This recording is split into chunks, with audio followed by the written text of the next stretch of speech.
We are live. All right. Wow, we're live.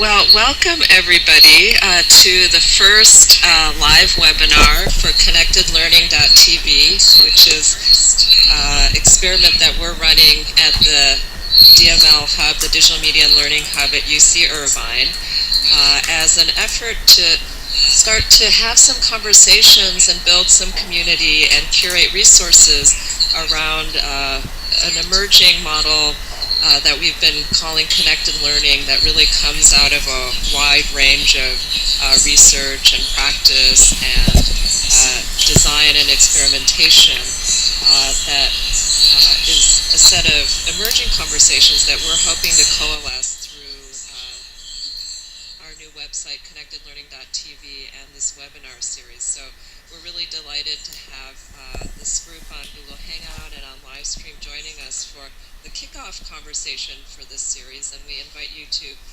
participate through the live stream chat panel.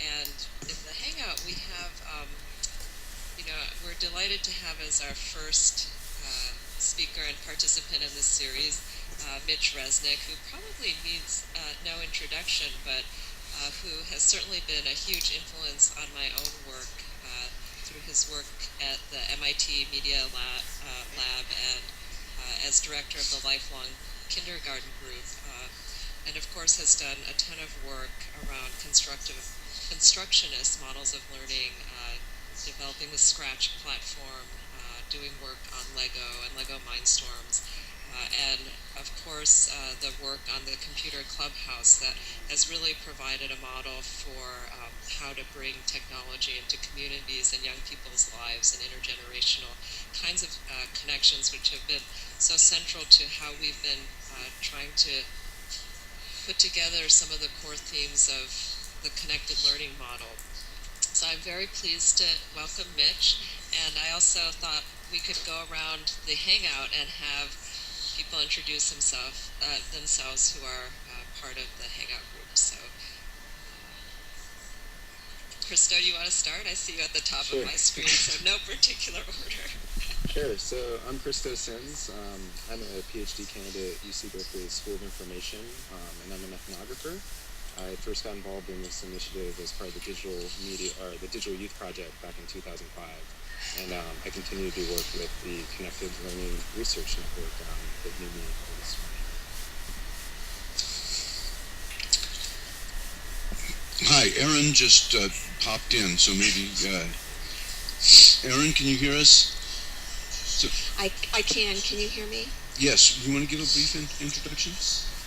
Oh, I'm sorry. I've had such spotty internet this morning. It's been kind of crazy. Can you hear me? Yes, we can. Do you want to introduce yourself very briefly? Sure. I'm Erin Riley, and I'm the managing director of Annenberg Innovation Lab at USC. Good morning. Hi.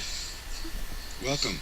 So I'm Howard Reingold. I blog for DML Central. I also teach at Stanford, and along with Mimi and Jeff and John, I will be one of the regulars, and I'm going to act as an informal host for these and hope that we can foster a very interactive, participative kind of session. This is the very first one, so we're experimenting. If we fall off, it means that we're on the edge here, and just bear with us, and we'll play with it a little. The way things are supposed to go today, I will explain after everybody else introduces themselves. So, Jeff? Hi, I'm Jeff Brazil. I work with Mimi at the Digital Media and Learning Research Hub in Southern California, mainly working on communications and websites and video production to support the work, and get to hang out frequently with Howard and John as well. So looking forward to today. John? Hello, everyone. This is John Baraloni, and I'm the community manager for the DML Hub and making sure that everything goes right today.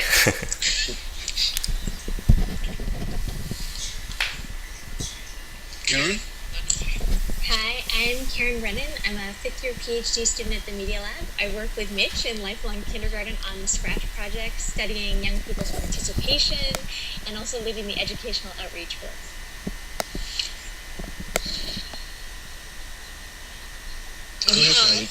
Hi, I'm Kylie, and I'm an assistant professor here at Indiana University in Bloomington, and my work really falls at this intersection of arts and new media and computation. And so I've been actually working with Mitch since 2005, studying Scratch, and more recently looking at sort of some of this computation beyond the screen, looking at some of the e-textiles work or electronic textiles.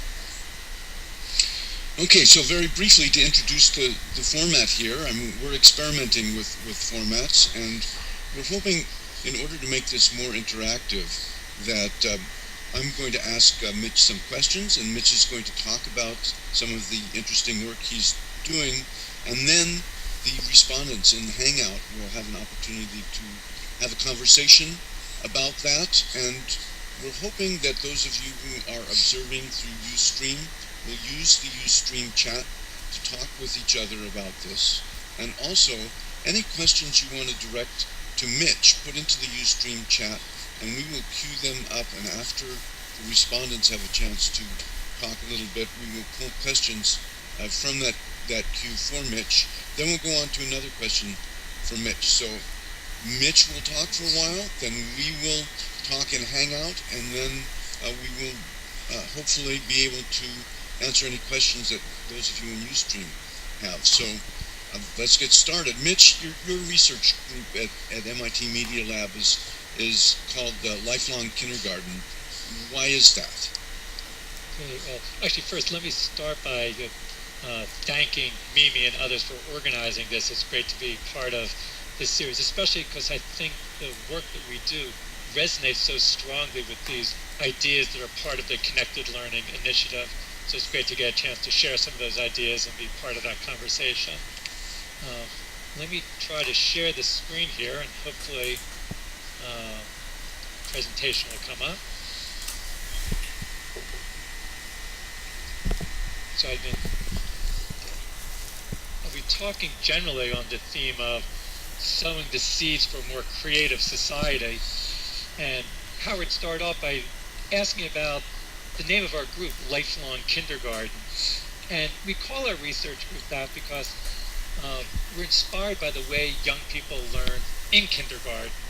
So when I think of kindergarten, and here's a picture of my image of a traditional kindergarten where kids are involved with playfully creating things in collaboration with one another, whether it's building towers on the floor with blocks or making pictures with crayons and finger paint.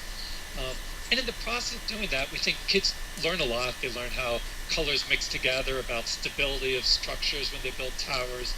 But maybe most important, they learn how to develop as creative thinkers, how to start with an idea and carry through and create a project and explore and experiment as part of a design process. Unfortunately, as kids get beyond kindergarten, it often starts to shift from that. Too often it moves to a type of learning that might look like this, of a metaphor of delivering information from one person to another. I think what we want to do in our group is to say how we can move away from this model of learning and take that kindergarten style learning and make that apply to available and accessible to learners of all ages. Well, what do we mean by kindergarten style of learning? I mean, when I think of it, we sometimes think of it in terms of what I think about as a creative learning spiral. And if you think of a kindergarten, kids might start that they imagine something. They think, I want to build a city. But just imagining is not enough. So they might pull out some blocks and start creating a tower or a building or an office tower for the city. And they might start experimenting with it. When I think of play, I think of experimenting, of kids trying to see, can I build a taller tower? And what's going to make it sturdy? They'll start collaborating and sharing with others. Maybe someone else will start building a road and start playing with cars on the road next to the tower is being built. As they're playing, maybe one of the kids might knock down the tower and it falls apart. And that's an opportunity for reflecting, of thinking, how can we make the tower more sturdy and make it stand up, better? And the teacher might come over and join the discussion and help them think about how buildings in the world work. And that sparks new ideas, and they're off again building something new. So I see this kindergarten learning style, this iterative approach of starting with an idea, carrying through, experimenting, working with others, and doing this over and over and over again. And we want to see how can that happen for learners of all ages. And I think maybe it hasn't happened after kindergarten, partly because we haven't had the right media and technology to support it. The blocks and finger paint are great for kindergarten, but as you get to be 10 years old or 15 or 25 or 55 years old, the blocks and finger paint aren't enough. As you want to start to learn more complex ideas, you need some different types of media to do that. This is where I think digital media and new technologies can make the biggest difference. So we're trying to see how can we develop new technologies that are in the spirit of the blocks and finger paint of kindergarten to allow people of all ages to learn in that kindergarten style.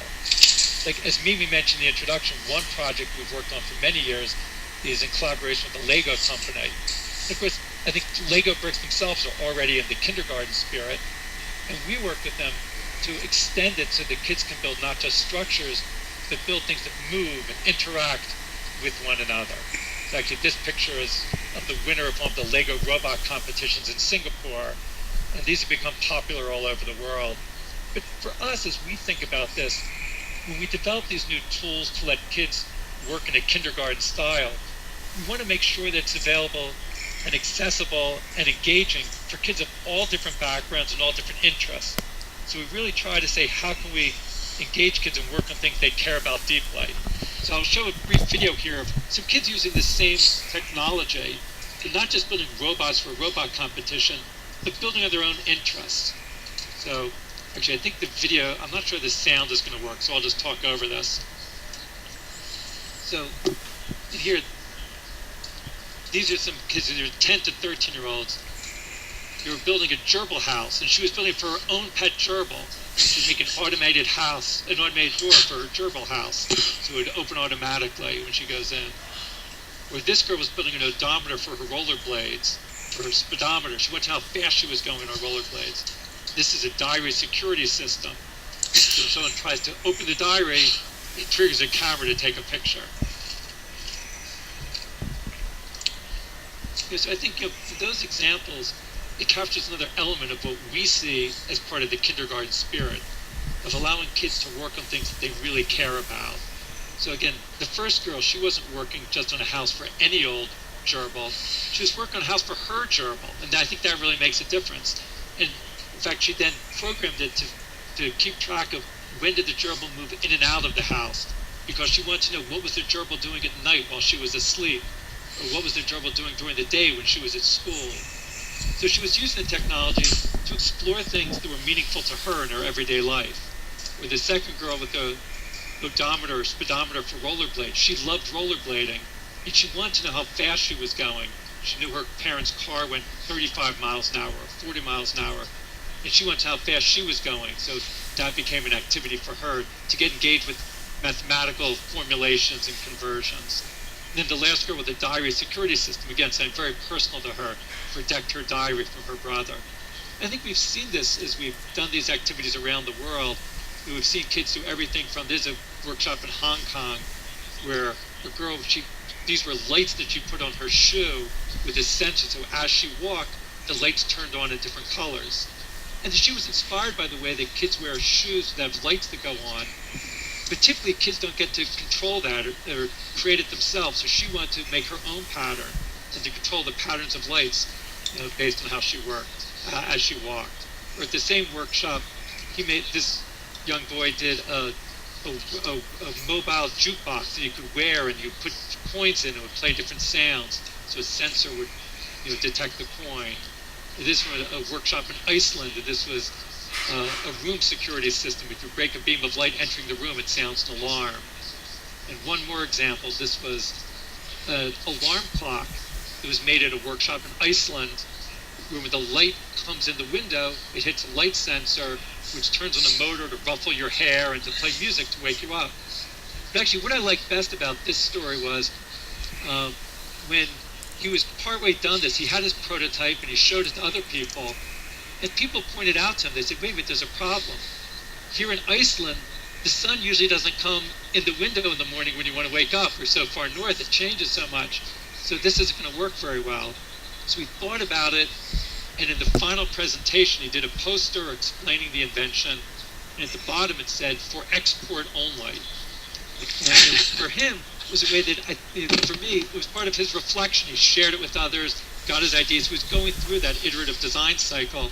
He made it, got advice from others, suggestions, reflected, and then imagined a new use for it, that it could be useful for other people in the world. So I think that captures some of the spirit of how we're trying to take that kindergarten approach, but not just for kindergarten, but seeing how we can have new technologies to let everyone explore the world, understand the world, connect with others in a kindergarten style. So, presumably that's your say on that first question, Mitch, Yes, for a little while. So I'll just get the ball rolling here. How do we take these great ideas and move them out into the rest of the world? I'm pitching this to the other participants in the Hangout. How do you see these ideas developing?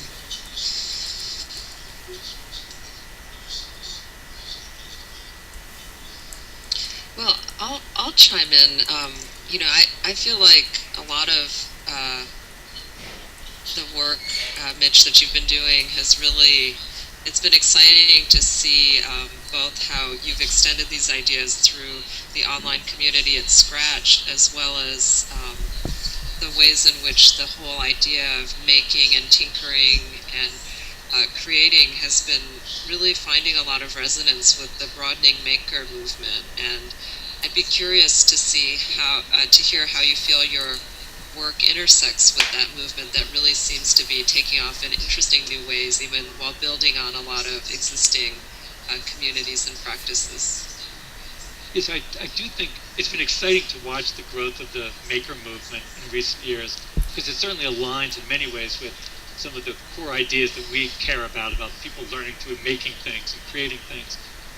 For me, one of the things that's going to be important to make sure that a movement like that can continue to grow and support the type of learning that we're looking for is to make sure it goes beyond not just making things, but first of all, making sure that it reaches a diverse community of people. Sometimes the maker community will connect to a certain sub-community who want to do a certain type of thing, and if it only supports people who want to build toy rockets, that's not going to be the right answer. So we need to make sure that it looks broadly of people connecting many different styles of making, many different people, and also a type of approach to making. I think again captured in kindergarten idea is a playful approach, playful, experimental. So it's not just a matter of creating an artifact, but the process that you go through. So those are things that we try to get engaged with. At the DML conference a couple of weeks ago, we had a panel about makers, and these were some of the core ideas about going beyond just making, but think about the process of playful, experimental, tinkering approaches to making, which are quite different from the standard engineering approaches that are often taught at universities like the one that I'm at. Oh, that's really interesting. I hadn't even thought about the different genres and approaches to making, but do you find that it's sometimes challenging to maintain that more playful approach, or are there particular things that you do to encourage that? Well, certainly, like when we set up workshops with our things, that's part of what we do, like just filling the room with lots of interesting materials. So that sparks different ways of thinking. So, like even the work we do with Lego, in our workshops, we don't just have Lego bricks, but all types of craft materials. And we'll show examples where people will use familiar things in unfamiliar ways. So that's one way of engaging in that experimental spirit, to make people feel at ease with, again, using things in ways that they weren't intended to be used. Yeah, I think that there's implications here, not just for, educational settings, but you can think about museums, you can think about libraries, you can think about, higher education courses. How can we really put designing or making central to those activities? And I think a lot of times it's just, switching, what's being asked of the participants in the dialogue, just asking them to make something or externalize some of their thinking as a solution to a problem as part of the brainstorming process. Maybe following up on Kylie, like one thing that I really like about Kylie's work, and she brings in some of these ideas from the art community, which I think is a really important counterbalance to some of the engineering approaches. Sometimes there's certain engineering design activities which can be worthwhile learning activities, but it's often you're given a particular goal and you try to optimize the best solution towards that goal. And that can be useful in some cases, but a lot of times the most creative things that come about don't come where you're given the goal and you problem solve to reach it, but more where you're tinkering, experimenting, exploring a space and come up with new goals. And I think input from the sort of arts community oftentimes is a good way of opening up the ways people think about these things. Absolutely. I'd be curious to hear more about. Oh, go ahead. I'm curious, Mitch, what about after you have the one workshop? Like, you've traveled all over, you've done all these maker workshops. Do you see that they continue this type of practices after you're gone? Well, it definitely varies, and I do think that's one of the big challenges, because even if you can learn the technical skills in a short workshop, even that's not always so easy.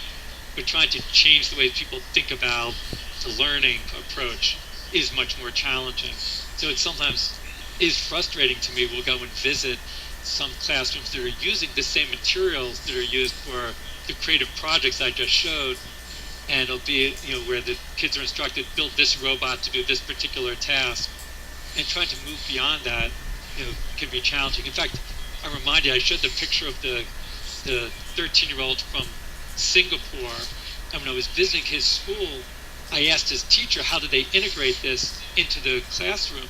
And she looked at me like I was crazy. She said, we would never do this in the classroom. This is only for after school. During the classroom, they have to. So just to shift that mindset about what is legitimized as an activity. So she did say it was worthwhile after school, but not during the school day. So shifting those mindsets, I think, is a challenge. And that's part of, I think later on we'll get to the idea of building these communities, just being part of a community where you can continue to interact with others and share those ideas and practices, I think is really important. I was curious in your comment earlier about the rockets and trying to diversify people who are into this. What ways have you seen like trying to meet kids where their material culture is already? So like for some kids it might be that they've been tinkering with rockets and Legos for a while, but for other kids it might be about like modifying their bike or something. Like how have you seen different sorts of kids bringing different sorts of material culture to the table and working with that? Well, again, one thing is we often will start working with kids by asking them about their interests, their hobbies, and trying to get them thinking about things they're already doing. Or ask them to bring in things from home that are some of the things that they care about or interested in. In some of the workshops I showed images, we had done that the one in Hong Kong where the girl was putting the lights on her boots, we'd ask people we said it was going to be about wearable technology, and we encouraged them to bring in some of the favorite things they like to wear, and then to sort of enhance that. So trying to build on things that are already in their lives, or the example from the video of a house for your gerbil, a central part of her life. So I think trying to, as you're suggesting, start where they're at already, the materials they care about, the activities they care about.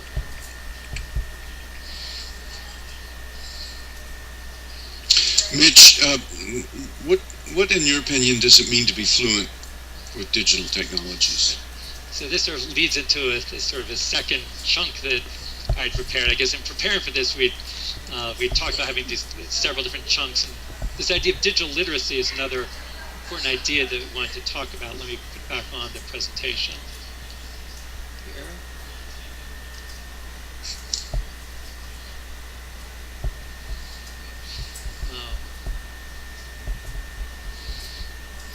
So I was going to try to talk a little bit about this idea of digital fluency. Because, for me, it really is important, this idea of fluency, about ways people can express themselves in the world, is really an important part of being a full participant in today's society. And certainly this relates to a lot of the talk in the digital media and learning community about participatory culture. But I think we've sometimes tried to focus on some particular aspects of participation, ones that really emphasize people being able to express themselves and design, create, and share their creations with one another. Let me tell one story to highlight some of the ways that we think about this idea of fluency. This is a story that came from a conference that was here at the Media Lab a couple years ago. The conference was on the future of storytelling. And I was going to be giving a presentation about some of the work that we're doing with our Scratch software, where young people can use this software to create their own interactive stories. But the speaker before me was from a publishing company in the United Kingdom, and he was talking about a project that they were doing that was based on the Warrior Cat books. I'm not sure if everyone is familiar with these books, but they've been incredibly popular with elementary school age children. There's a series of books. The most recent one sold more than 1 million copies, so these are really getting out there in the world. And as often happens in the world these days, once you have something that's successful in one media, people start working on these transmedia projects. So the speaker before me at this session was talking about the work they were doing in making an immersive shared world where people could go in and interact with different of these animated warrior cats and also interact with other people in this shared online world. And as he was giving his presentation, he explained what their shared world would do. And he explained it this way. He said, there'll be hundreds of other cats in this forest with you. What will happen is you will consume these narrative missions, and each mission is presented as an essential piece of the clan's mythology that you need to grasp. So clearly this was a very interactive world where you could go and interact with these cats and with other participants in the world. So again, there's a lot of things that this connects with many of the types of digital projects that you see going on in the world these days. But as I heard him say that, one word jumped out at me. It was the word consume, and it was talking about consuming narrative missions. And they really were, at this publishing company, thinking about, they were presenting these narrative missions, and the kids got to interact with these missions. And again, there can be valuable things as part of this activity, but for me it presented a contrast to some of the things that we were trying to do in our work, where so I went, while I was sitting in the audience listening to this speaker, I went to my laptop and went to our Scratch website where people share their projects, and I typed in the search box, warrior cats. So from the Scratch website, up popped literally dozens and dozens of projects that kids had created based on the warrior cat books. So this was a very different way of engaging with the warrior cat theme. So I started looking at some of these and quickly started changing my presentation so I could put it together for my presentation. So I saw one project where someone made a build your own warrior cat. So you could choose different colors for the cat and different eye styles and different spots, change its fur, put it in different backgrounds. So here was a way that people were not just interacting with warrior cats, but creating their own cats. Or another project that I saw was a type of game based on the warrior cats, where you get to control one of the cats going around, and you interact with other cats. You can click on things in the environment to find out about things in the environment. There were certain keystrokes that would enable you to transport to other places, and the various challenges of this game. So for me, this presented an alternate way of engaging with the media, of allowing young people, provide them the tools and the opportunity to tell their own stories around the warrior cat themes. So in this case, this project, this game, was made by a member of the Scratch community who goes by the name Flame Spirit. So this is what you would see on the Scratch website when you see it. And you, as on many social media sites, it shows the number of people who have viewed it, how many people have loved it. Also, people can remix it. You can take someone else's project, add things to it, modify it. In fact, right now there are more than 2 million projects have been shared on the Scratch website, and about a third of them are remixes, where people get inspired by someone else's project and then make a modified version and share it on the website. So they keep building on each other's work. There's also ways of commenting on each other's projects, and you get long discussions going on around projects. In this case, on this project by Flame Spirit, some comments were very simple, like someone just said, awesome. And Flame Spirit used that as an opportunity to advertise a new version that she had created. Posted version 3, it has an extra level you'll love, check it out. Someone else wrote a comment that said, oh my God, that's awesome. Hey, can you help me? I'm making a new age interactive Warrior Cats game, a bit like yours, but with different styles. It goes on to ask, I don't know how to make them interact. So Flame Spirit goes and explains how you can talk to others and how you can program them to have that type of interactivity. So this was a case where they were really sharing ideas and learning from one another in this community online. So this is something that we've been looking for as part of the Scratch online community, to have people not just share their creations, but be part of a community where they can be inspired by what others have done, build on what others have done, have an audience for their creations to get feedback so they can continue to work on and improve and iterate on the projects they've done. So it's been great to see the ways people have made use of this. I think for us, some of the goals that we see, and I think this connects to what we see as fluency, is that we want young people to be able to think creatively. And part of being able to think creatively is being able to create. Create is at the root of creativity. So if we want people to grow up as creative thinkers, to give them the chance to create things in the world, again, this build on Mimi mentioned earlier the idea of constructionism. I was very influenced by Seymour Pappert's ideas. He was my mentor of the ideas of constructionism, of learning by building, designing things, and expressing yourself creatively. But another theme is, in addition to creating, as a part of that, you want to learn to reason systematically. It's not just having the creative ideas, but in Scratch, you describe the behaviors of each object, like the behaviors of the cats in Flame Spirit's project, by snapping blocks together. Somewhat like Lego bricks, but instead of building a structure, you build behaviors. So we think that it's really valuable in trying to describe things in the world, to be able to not just think creatively, but reason systematically to bring your creations to life. And then also to be able to work collaboratively, as you saw in the discussion between Flame Spirit and others, and the way that people will remix one another's projects. So I think what we see as part of young people growing up to be able to be fluent with new technologies, it's not just a matter of being able to interact and use with technologies, but be able to think creatively, reason systematically, work collaboratively.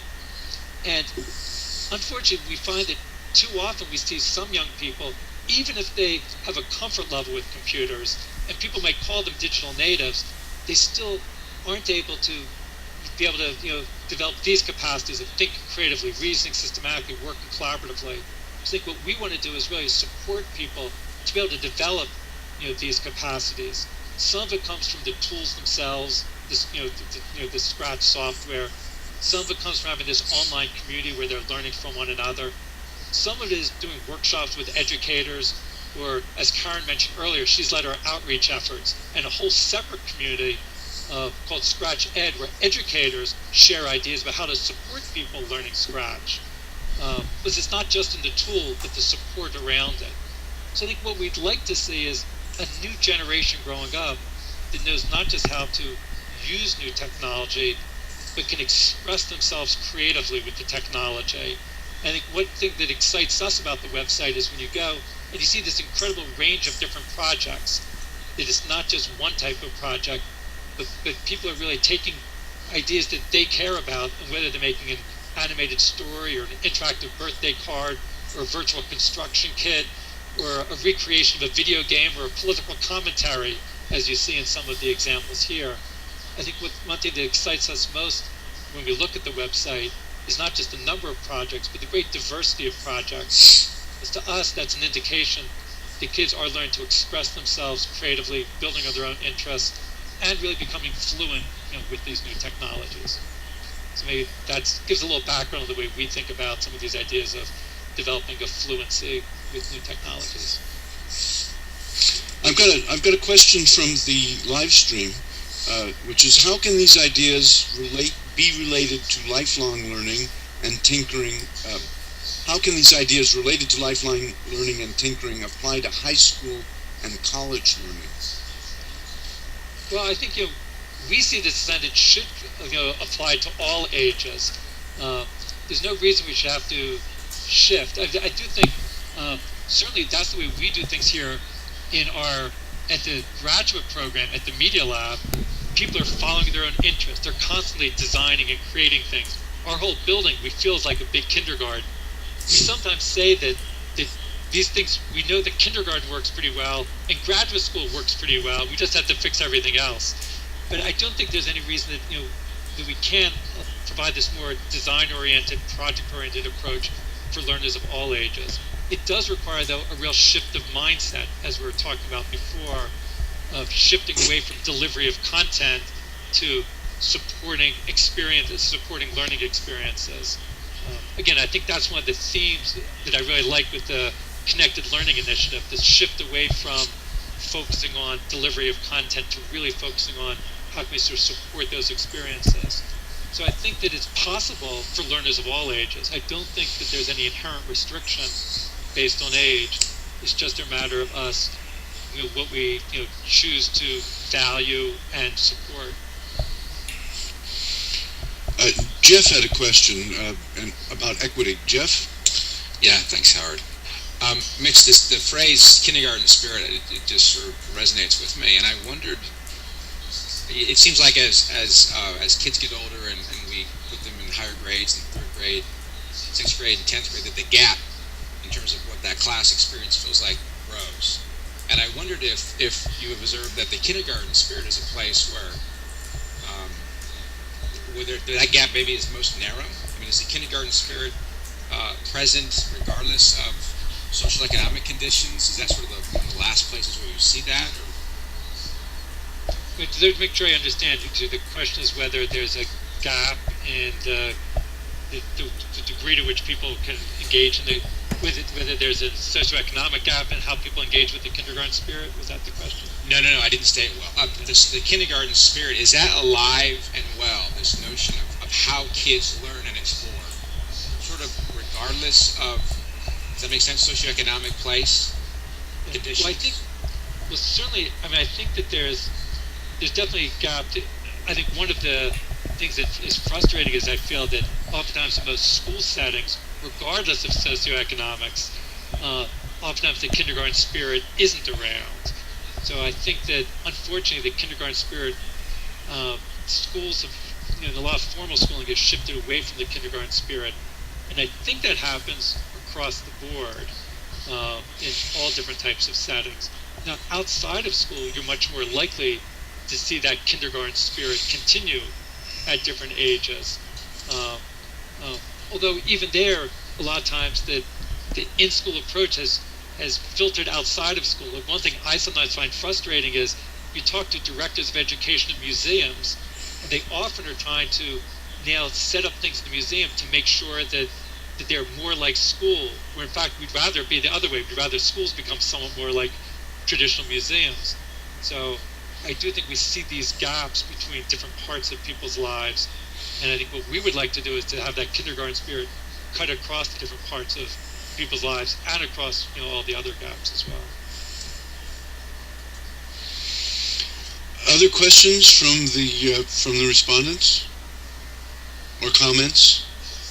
I just had a comment about the mindset part, and it seems like part of the pressure isn't just getting people's minds to change, but that the institutional settings actually discourage the sort of kindergarten spirit. So even though there might be teachers who want to be doing some of the things you're talking about, they're being held accountable to standardized tests and so forth. And I wonder if you've thought about how to try to change that, the kind of more institutional dynamics that can be so hard to move. Yeah, no, and that's certainly true. And I do think I fully agree with you. We do workshops with a lot of educators who resonate with this approach, but then feel frustrated because they don't know how that they can bring it into their classrooms or their educational settings because of the institutional constraints. So I definitely agree that there are lots of people out there who would resonate if and would take more of this approach if they had the right opportunities where they're working. Trying to bring about those changes institutionally is definitely really challenging, and and I and unfortunately I do get I feel frustrated by that because it doesn't feel that the institutions are moving in the right direction right now. That I think if anything things are in some ways getting worse, and the type of testing that goes on. One of the challenges is we fully understand the need for accountability, but oftentimes people want a certain type of sort of testing and assessment that can be most easily done on narrow, fragmented parts of knowledge. And the type of things we're looking for, thinking creatively, reasoning systematically, working collaboratively, are not as easy to assess, so they get left off to the side. And you definitely see the institutional pressures to focus in on the particular content, which can be measured more easily of how you're making progress in understanding a particular piece of knowledge. And I do think we do need to have an institutional change to shift the values. That right now we end up not assessing the things that are what I see as most valuable, and as a result, we end up sort of valuing the things that get assessed, but they aren't necessarily the things that what I think would be most important. So, but that's a big challenge for I think the whole DML community to be looking at of how we can help bring about that type of institutional change. Mitch, but just to go a little further on that, what are some of the assessments you wish people were assessing, and in what ways or how would you do that? Just to play along here a little. Well, some of it, and some of the things that we would do in our projects is more portfolio-based approaches, where if you work on design projects, you have a whole collection of things that you have created, and some of the ways that we would assess, like the progress, creative thinking. If I look at someone's portfolio and all of the things they've created are very similar to each other, well, that raises questions about their development as a creative thinker. Or when we run a workshop, if what everybody is doing is similar to each other, I have questions about the workshop. So looking at a portfolio, both about the diversity of what's being created, and you can see certain trajectories about how people are adding on different layers of new capabilities over time as they work on things. So for me, trying to take more of that, looking at the body of work of what people have done. And that's how a lot of us, in the real world, that's how a lot of us are assessed, by the things we've created. Certainly at a university setting, the things I create are the things that I'm assessed upon. In many work settings, the things you create, people look at it, and then someone who has some judgment about what are the important things to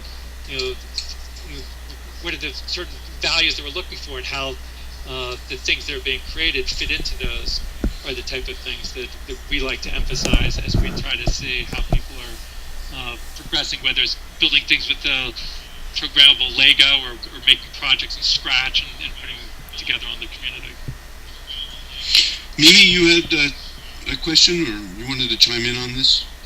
Yeah, kind of on this theme, Mitch. One of the things that I love your think creatively, reason systematically, work collaboratively. That's a great frame for specifying the kinds of making that you think are really valuable. I think one of the questions we get a lot in our work is this question of sort of practice and discipline and learning skills by training.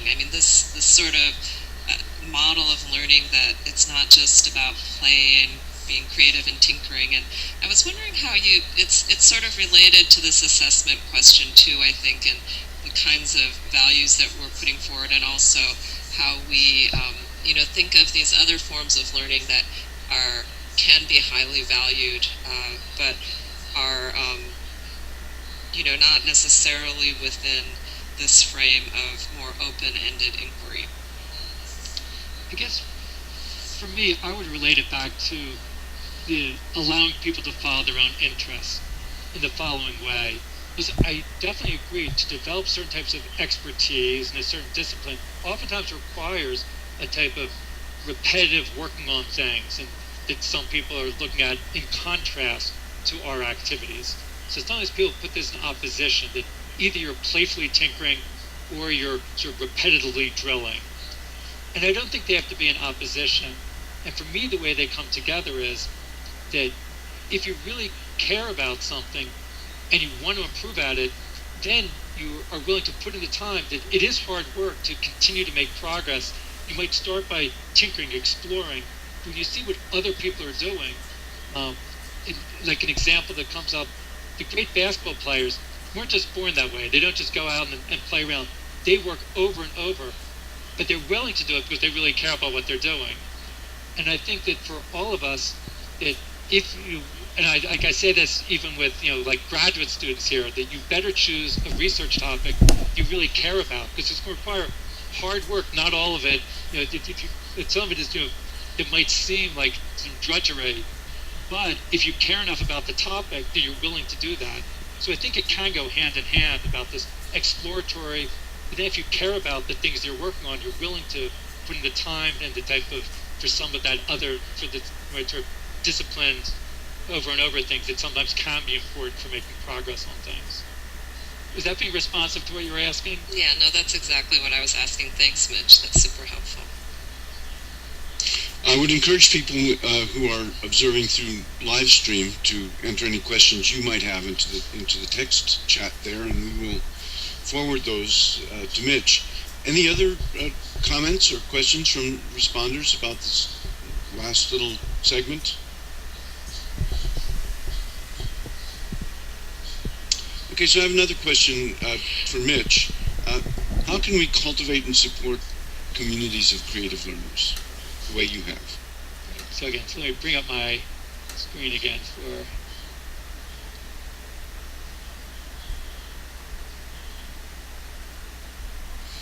So again, as we talked about briefly before, as someone starts exploring and experimenting, in order to continue that trajectory of learning new things and developing one's expertise and new capacities, it's going to work best if you're doing it as part of a community.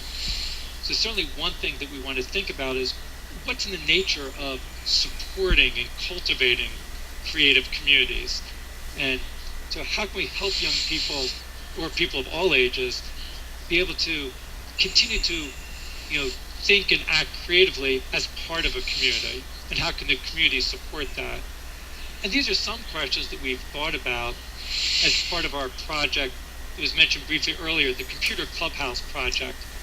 This is a project we started almost 20 years ago now, and we started this as an after-school center. The very first of them was here in Boston. In fact, it relates to the work I mentioned earlier with the Lego robotics. As we were developing the early prototypes of the very first Lego robotics, we took it into a local museum to let kids try the prototype. And it was during a school vacation week, and kids came in and they made all sorts of creative things. And we learned a lot, and it was a great experience. But then we took the prototypes and brought them back to MIT. And the next week, the director of education at the museum called us and said, the kids are coming back after school. They said, where's the Lego stuff? And it turns out these were kids, they didn't have money to get into the museum. They were sneaking in. As we talked to them more, they were kids who were getting in trouble after school, but they wanted to keep coming back working on these types of projects. So they really desired to be part of a community where they could be working on these creative activities, but there was no place for them to go. And that motivated us to start this Computer Clubhouse as a place for young people to come in and learn to express themselves creatively with new technologies. When we started the first of them, there were already some community centers that had access to technology, access to computers, but typically they were set up where you could go in and play games or take a course for learning some skills and doing spreadsheets. there weren't places where you could go in and work on creative activities, creative design projects. So that was our motivation in starting the first clubhouse. We then opened a few more in Boston. Over the years, the Intel Foundation's been a big supporter, so they've spread around the world. We now have about 100 of these in 20 different countries around the world, all in low-income communities, trying to address the needs of young people, helping them develop as creative thinkers. And I thought it'd be worth saying a little bit about our guiding principles as we have set up these clubhouses. And as we've thought about it, we have a few principles that we try to keep in mind as we develop these and try to support and cultivate these communities. So and a lot of these overlap with points we've already been talking about. We wanted these clubhouses to be places where you learn by designing things. So it wasn't going to be a place where you go to play games, but to design your own games. And you don't just go to browse the web, but create your own websites, your own web app, you create things on the web. So it's really focused on kids as designers, whether it's designing, as you see on the left, designing graphic images or designing physical objects, as you see on the right. Another important part is, as we've been talking about, allowing young people to follow their interests. And again, we've just seen that, the best learning experiences will come if kids are doing things they care about. So we always start by asking kids about their interests. This is something it's trickier than some people might imagine. And it's often misunderstood. When we open a new clubhouse, we have to emphasize this. Sometimes the staff and the mentors, they hear that kids should follow their own interests, and they think that means they should just stand back and be hands off. And that's not what we mean. You need to really work together to help identify interests and to think through how can you build on your own interests. It's not even if you know your interests, it's not clear how to develop them further or to do other interesting things based on those interests. And of course, we want this to be part of a community, and it's not just you working on your own, but we have volunteer mentors who will work with the young people. We encourage young people to work together on projects. In the middle of every clubhouse, we have a green table like the one you see on the right, where people gather around to work on projects together, share ideas together. So it's really about building community, because we know that the best work will happen if there's this constant sharing of ideas. And then fourth, and maybe least obvious, but perhaps most important, is that we wanted to make sure to cultivate an environment of respect and trust. And that might seem like, well, that's, of course, you want people to learn to have good manners and interacting with each other, but it goes far beyond that. For us, if you don't have an environment of respect and trust, then none of the other principles will be possible. Because we want people to work on design projects and to try new things. When they first try it, a lot of times things won't go well on the first try. And if somebody is there to ridicule them or make fun of them when something doesn't go right, they're not going to try it again. So if we want people to take risks and try new things, it's critical to have an environment of respect and trust. So these were like sort of the core ideas that we had and we continue to have for building this community of clubhouses. Over the years, we keep refining these ideas about sort of new ways of helping young people develop their own interests, or even what community means. In the beginning, the community meant just inside the walls of a clubhouse. And then we started thinking about, well, let's break down the walls and try to work on projects with other people in the local neighborhood. And now that we have 100 clubhouses, the community is extended around the world. So we think about different senses of community. So with those guiding ideas, it's helped us in thinking about ways of supporting creative communities. And we now think a lot about how can we apply those ideas to online communities like Scratch, where we have young people around the world sharing millions of projects with each other. But there's some different challenges. But even though there are different challenges, I think the same type of guiding principles apply. And we spend a lot of time thinking about these issues these days of how can we make sure to really apply these principles in these new online spaces, and to take really seriously these ideas of allowing young people to follow their own interests. It's one of the reasons that we really focus so much on, how to build on those intrinsic interests. as some of you know, I've been somewhat of a skeptic about badges and resisted them somewhat on Scratch out of a fear that some people might take them as the goal is to get the badge as opposed to following their own interests. And it doesn't necessarily have to end up that way. These are things we want to be cautious about.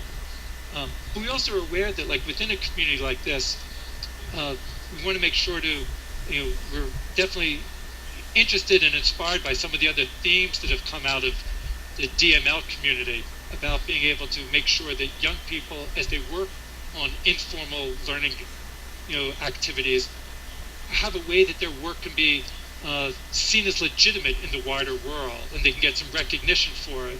So again, those are areas where we try to work on things like allowing young people to build up portfolios to show what their work has been, or allowing them to take on new roles in the community. So we think a lot now about how people can take on different roles, and we'd rather sort of highlight roles as opposed to specifically highlighting particular achievements, but allow to show that people are playing a certain role in the community and how they can take on greater roles with time, and try to see how the community can help make sure that they're playing roles to make sure the community continues to be one that is supporting, that's an environment of respect and trust. So I think those are some of the ideas that we continue to work on and will continue to work on for years ahead, of how we can make sure to support these communities, whether it's online, like the Scratch community, or physical, like the Clubhouse community, or some mixtures. We're very interested in mixtures, to make sure to allow people to connect with others, to be able to share ideas, to get recognition for the capacities they're developing in these activities. Because we think all of these are going to be so important if we really do have this goal of supporting a more creative society. I think we really believe that success in the future is going to be based not just on what you know or how much you know, but that ability to think and act creatively. So I think we really want to see how can we build up these communities so that people can be full and active participants in a society that's going to value and demand and require creative thinking more than ever before. I really do think society is moving in that direction. So we just have to make sure we provide the right framework and infrastructure and support to make sure that young people grow up to really be, that they can, prepare themselves for that community where, their creative thinking can be valued, whether it's in their work life or in their personal life, is going to be critically important looking ahead. So maybe with that, I'll wrap up and turn it back to you, Howard. Wonderful, Mitch. This has been a great session for me, and I hope for our respondents and people who've been participating through live stream. We're hoping this is the beginning of what will become a regular community. We're going to learn as we go along. We want to be as responsive as possible to people who participate. So be sure to let us know what you think about what else we might do, who else we might schedule. We're going to have Mimi reporting on her research on March 22nd. It's from 10 to 11 a.m. PST, Pacific Time. And the week after that, we're going to have Buffy J. Hamilton, who's an ingenious librarian practitioner, again at 10 a.m. Pacific Time. So, Mimi, did you have any remarks you wanted to make before we call it a day, call it a morning? Yeah, I just wanted to thank Mitch for being such a good sport about being our kickoff speaker for this new series, and I think it was a fantastic way to start off, and really thanks to all our participants in both Google Plus and the live stream for, giving us an hour to try out this new way of engaging, and I had a ton of fun. It was creative and collaborative, and helped me reason systematically too, I think so. And I look forward to continue to iterate with you and continue to iterate on these ideas over time. Exactly. Thanks so much, Mitch. Thanks, everybody. Bye, folks. Thanks a lot.